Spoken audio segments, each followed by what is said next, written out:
D4 dance എന്ന വലിയൊരു വേദിക്ക് ശേഷം ഞാൻ വേറൊരു റിയാലിറ്റി ഷോ പോയി വന്നതിന് ശേഷം എനിക്ക് ഭീഷ്മപർവ്വം കിട്ടി. അപ്പോൾ അതിലൂടെ പല ഓഡീഷൻസിലൂടെ പോയിട്ട് തന്നെയാണ് ഇപ്പോഴും ഓരോ സിനിമ ചെയ്യുന്നത്. ബേസിക്കലി ചേഞ്ച് കുറച്ച് നേരത്തെ ഉണ്ടായിട്ടുണ്ടായിരുന്നു. ഞാൻ 2017-18 തൊട്ടേ ഡബ് ചെയ്യുന്നുണ്ട്. പക്ഷെ ഇപ്പോഴാണ് ആളുകൾ അറിയാൻ തുടങ്ങിയതെന്ന് പറഞ്ഞു. ലൈഫ് അങ്ങനെ പോകുന്നുണ്ട്.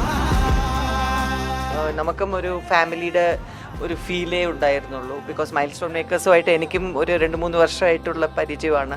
ഇത് 100 വർഷം പഴക്കമുള്ളതാണ്. കാരണം മര ഉപയോഗിച്ചിരുന്നതാണ്. അതിൽ ഞാൻ ഗ്ലാസ് ഇട്ടുന്നുള്ളൂ. ഒരാള് എന്തെങ്കിലും ഒരു പെർഫോമൻസ് കാണുമ്പോഴും നമ്മൾ അതിനെ അപ്രീഷിയേറ്റ് ചെയ്യാനും ഇതിന് സാധിച്ചാൽ നമ്മൾ ഈഗോസ് ഉണ്ടാവില്ല. ലോകത്ത് ചിരിക്കാൻ കഴിയുന്ന ഒരേ ഒരു ജീവി മനുഷ്യനാണ്.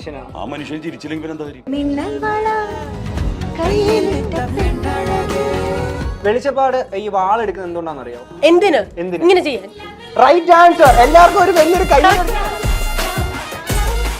ഒരു ഐഡിയ ഇല്ല. ഇനിയിപ്പോൾ എന്തെല്ലാം അകത്ത് പോയിട്ട് എല്ലാവരും കാണാമെന്നുള്ള ഒരുപാട് ഇൻസ്റ്റാഗ്രാം പോസ്റ്റുകളൊക്കെ കണ്ടായിരുന്നു. അവരെ കുറച്ചേരം കണ്ടു. അവരിപ്പോൾ കണ്ടു. നല്ല കാറ്റ് വന്നു, മാങ്ങ വീഴും, തേങ്ങ വീഴും, അതൊക്കെ തിന്നും കഴിച്ചല്ലോ വരുന്നത്. ഇപ്പം നമ്മളെ വളർത്തണ നമ്മളല്ല, പുറം കമ്പനികളാണ്.